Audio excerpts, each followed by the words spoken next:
औज़ुबिल्लाहि मिनश्शैतानिर्रजीम बिस्मिल्लाहिर्रहमानिर्रहीम अस्सलामु अलैकुम वरहमतुल्लाहि वबरकातुहू।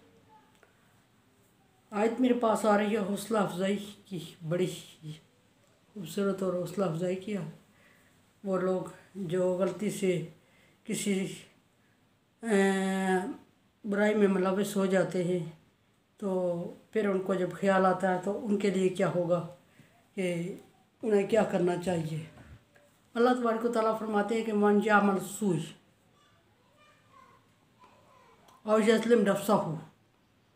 इट मीन के जिसने फरमाया कि जिसने बुरा अमल किया या अपने आप पर जुल्म कर लिया। इसका मतलब ये निकला कि जब बंदा बुरा अमल करता है तो इसका मतलब है कि वो अपने ही आप पर जुल्म कर रहा है। और फिर जब उसको एहसास हो गया और यगफिरुल्लाह, फिर उसने तौबा की। फिर मैं कहूँगी कि तौबा की बहुत सारी कंडीशंस हैं। तौबा का मतलब ये नहीं कि तौबा करें और फिर दोबारा वही करें, तौबा करें और फिर दोबारा वही करें, बिला आखिर हमारे गले में तौबा का और गुनाहों का तोक पड़ जाए, ऐसा नहीं है। फरमाया कि जिससे बुरा अमल सरजद हो गया और जो अपने आप पे जुल्म कर बैठा, यानी कि इतना बड़ा गुनाह कर बैठा कि जिसका उसका खमियाजा भुगतना मुश्किल होगा क़यामत के दिन, या दुनिया में ही बाज़ गुनाहों का खमियाजा अल्लाह तबारक व तआला गले में डाल देते हैं। फिर उसको एकदम याद आती है कि उससे गुनाह सरजद हो गया और वो गुनाह आदि मुजरम नहीं है, आदि गुनाह करने वाला नहीं है, नेक बंदा है। और नेकों के साथ भी शैतान लगे होते हैं। जिस घर में सामान या मालियत ज़्यादा होगी उसमें डाका पड़ने के ज़्यादा चांसेस होते हैं। तो हमारा दिल भी एक घर है जिसमें बहुत सारा माल भी हो सकता है, बहुत कम माल भी हो सकता है, और शैतान भी हमारे साथ लगा हुआ है डाका डालने के लिए। तो वो उस दिल पे ज़्यादा डाका डाल देता है जिसमें ईमान ज़्यादा हो। शैतान एक आलिम को गुमराह करके इतना खुश होता है जितना 100 आबिद को गुमराह करके नहीं होता। यानी कि इल्म रखने वाले को गुमराह करना शैतान का मिशन होता है। तो ऐसे बंदे से अगर गुनाह सरजद हो जाता है तो उसने गोया अपने आप पर जुल्म कर दिया, तो उसको फिर जब याद आती है तो वो फिर क्या करे। तो जिस तरह बिल्कुल सेम आदम अलैहिस्सलाम से गलती हो गई, मिस्टेक, और आदम अलैहिस्सलाम को समझ नहीं आ रही थी कि वो क्या करे, तो अल्लाह तबारक व तआला ने खुद ही उन्हें समझ अता फरमाई और फरमाया कि ये दुआ सिखाई, रब्बना ज़लमना अनफुसना इन लम तग़फिर लना व तरहमना लनकूनन्ना मिनल खासिरीन। बिल्कुल इसी तरह जिस तरह यूनुस अलैहिस्सलाम से गलती हो गई, हम ये नहीं कह सकते कि गलती होती ही नहीं है, हमसे गुनाह होता ही नहीं है। मैंने पहले अर्ज़ की कि शैतान हर एक के साथ लगा हुआ है और वर्गलाने की कोशिश करता है। और उसने अगर पैगम्बर और हमारे बाप आदम अलैहिस्सलाम को मुश्किल में डाल दिया तो हम कौन होते हैं। अक्सर लोगों से कहते हुए सुना है कि वो बंदा इतना इल्म वाला है, इतना इल्म वाला है, फिर भी उससे ये गुनाह कर बैठा, वो ये गुनाह कर रहा है। तो ये शैतान है जो हर बंदे के साथ लगा रहता है और वो पैगम्बर को, इल्म वाले को, जैल को, सारों को बहकाने की कोशिश करता है। ज़्यादा मेहनत उसको अहले इल्म को करनी पड़ती है वर्गलाने में, बहकाने में, उससे भी ज़्यादा उसको मेहनत करना पड़ती है। पैगम्बरों के साथ भी वो लगा रहा है। यूसुफ़ अलैहिस्सलाम का इतराफ़ सामने है हमारे।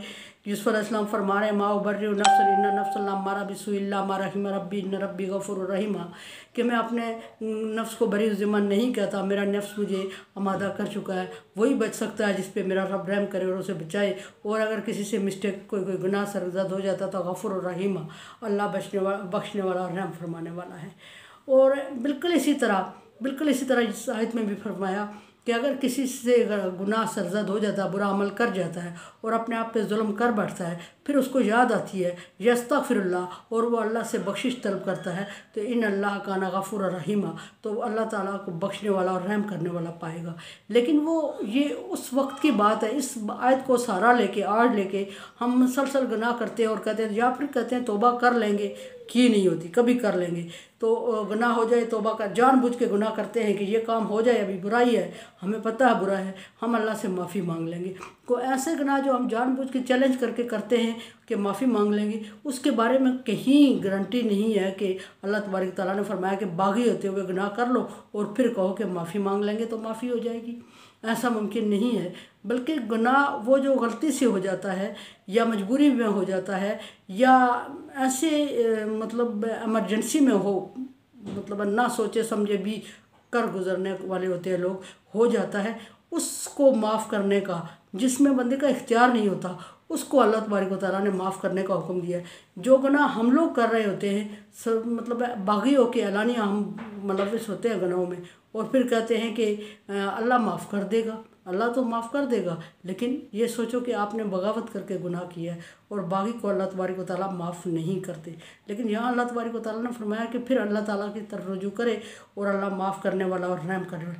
लेकिन इस अल्लाह ताला की मेहरबानी पर चैलेंज करते हुए बार बार गुनाह करके बार बार माफ़ी मांगे, बार बार, तो पहले भी मैं कह चुकी हूँ अच्छा कि बार बार गुनाह करने से इंसान के दिल पे दब्बे पड़ने से इंसान का दिल स्याह हो जाता है, और वो स्याह फिर बार बार धोने से जैसे कपड़ा फटता है और बार बार उस पर स्याही गिराते रहें धोते रहें, तो बिला आखिर एक दफ़ा उसकी कंडीशन ऐसी हो जाएगी कि वो ब्लैक पड़ जाएगा और वो धोने से नहीं काटने से साफ़ होगा। तो इस तरह हमारा दिल भी साफ़ होता है। और अगर हम जानबूझ के बार बार गुनाह कर रहे होते हैं तो फिर जब हम उस पर पड़ जाते हैं, आदी हो जाते हैं, तो फिर हमें गुनाहों का एहसास ही नहीं होता, हम कर गुजरने के आदी हो जाते हैं। और जब एहसास होता है तो वो इतना ब्लैक हो चुका होता है कि हमें ब्लैक हो गया। तो जब दिल हमारा ब्लैक हो गया गुनाह के धब्बे पड़ने से, तो उस वक्त फिर उसके साफ़ होने के चांस कम ही होते हैं। 1 2 3 बार गुनाह करके अल्लाह से हो जाए तो अल्लाह से माफ़ी मांग दी जाए तो वो है। लेकिन जब हम बार बार कर रहे होते हैं बार बार, और फिर बात यही कि हमें अल्लाह ताला तौफीक देगा तो हम माफ़ी मांगेंगे ना, हमें याद आएगी तो हम माफ़ी मांगेंगे ना, हमें टाइम मिलेगा तो हम माफ़ी मांगेंगे। और माफ़ी की उम्मीद पर गुनाह करते रहना भी गुनाह है, ये भी एक बात है। अच्छा, एक बात ये होती है कि गुनाह हर उस बंदे से सरजद होता है जो आकिल और बालिग होता है, और आकिल और बालिग मुसलमान होता है। आकिल बालिग मुसलमान होने से गुनाह सज़ा लागू हो जाती है बंदे पे। और हम लोग अक्सर ये कहते हैं, अक्सर हमें देखा गया है कि उस बंदे को ज़्यादा टॉर्चर कर रहे होते हैं कि वो फ़लाँ बंदा, हाँ ठीक है, ये भी बात ठीक है कि जिसके पास इल्म ज़्यादा है उसकी पकड़ ज़्यादा होती है, जिसके पास अमल ज़्यादा है उनके ज़ाया होने के ज़्यादा चांस जल्दी होते हैं।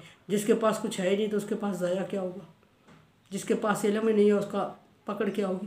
तो इल्म वाले की पकड़ होती है, जो कम इल्म रखता है उसकी एक छुटकारे की गुंजाइश होती है कि जब वो लाइल्मी में कर देता है। फिर भी ला इल्म हमेशा रहना भी गुनाह है।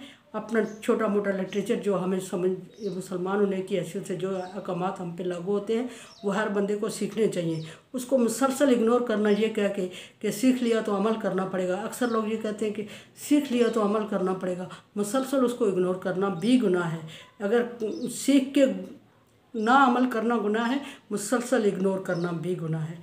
और एक दूसरी बात ये कि गुनाह जज़ा और सज़ा का अमल मुसलमान होने की हैसियत से जब हम इस्लाम कबूल कर लेते हैं, मुस्लिम हो जाते हैं, तो फिर हमारे अमाल भी काउंट किए जाते हैं, फिर हमें जज़ा और सज़ा का भी वो दिया जाता है, टास्क दिया जाता है।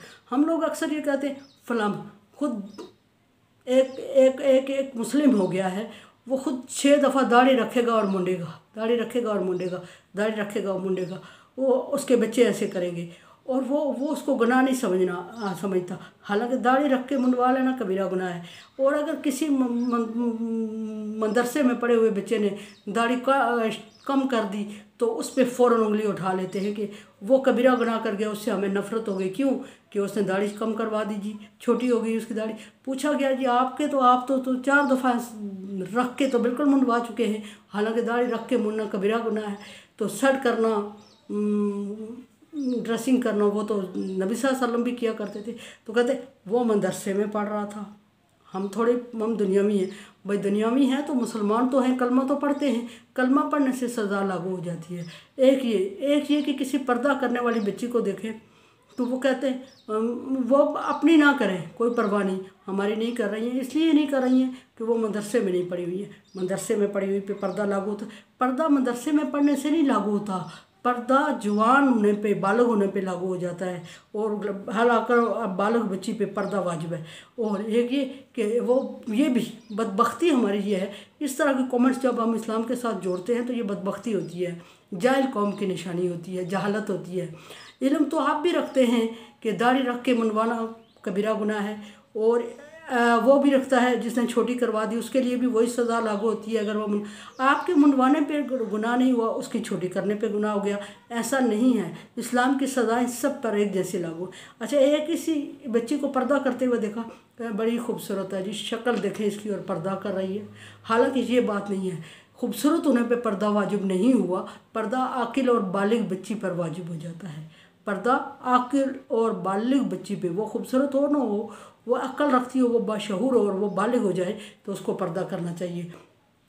और ये भी नहीं कि पर्दा सिर्फ मदरसे में पढ़ने से वाजिब हो जाता है। हम लोगों पे मदरसे में, वो फलां बंदा मदरसे में बच्ची पढ़ रही है और उसने पर्दा नहीं किया हुआ, आपका नहीं किया हुआ, हमारी मदरसे में नहीं पढ़ी हुई है, इसका आप तो दो गुनाहों में मुलव्वस हो गए। एक तो बच्ची को दीनी तालीम का इत्माम करवाया ही नहीं है, और दूसरा दिन पे अमल भी नहीं कर रहे हैं। पता है आपको कि ये दिन का हिस्सा है, और उस पर तो एक ही वाजिब हो गया, एक ही गुनाह हो गया कि वो मदरसे में पढ़ी है, वो इल्म तो हासिल कर चुकी है जो अल्लाह तबारक व तआला ने फ़र्ज़ करार दिया। इल्म हासिल करना, दिन का इल्म, इससे मुराद दिन का इल्म है। दुनियावी इल्म भी ज़रूरी है। दुनियावी इल्म इसलिए ज़रूरी है कि रिज़्क़ हलाल कमाने के लिए हो।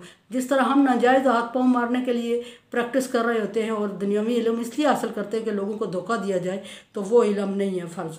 फ़र्ज़ वो इल्म है जो छुटकारे का सबब हो। दुनियावी इल्म भी अगर हमारे लिए छुटकारे का सबब है, यानी उससे हम रिज़्क़ हलाल कमाते हैं और हराम से बच जाते हैं, तो वो हमारे लिए फ़र्ज़ है।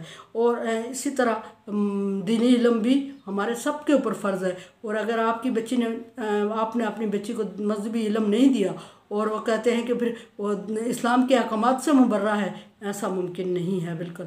उस पर दो गुनाह लागू हो जाते हैं। एक तो उसने दीनी इल्म हासिल नहीं किया। आप ये नहीं अल्लाह तबारक व तआला से कह सकते हमारे पास सोर्सेज नहीं थे।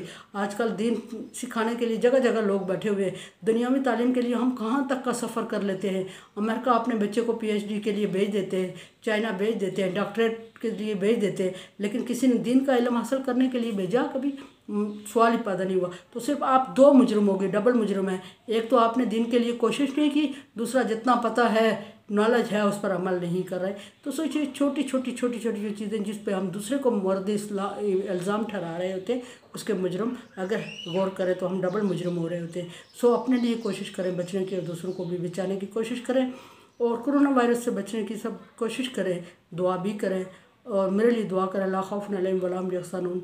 मेरे चैनल को देखें, सब्सक्राइब करें। Thank you so much. Like dislike as you like. अल्लाह हाफिज़।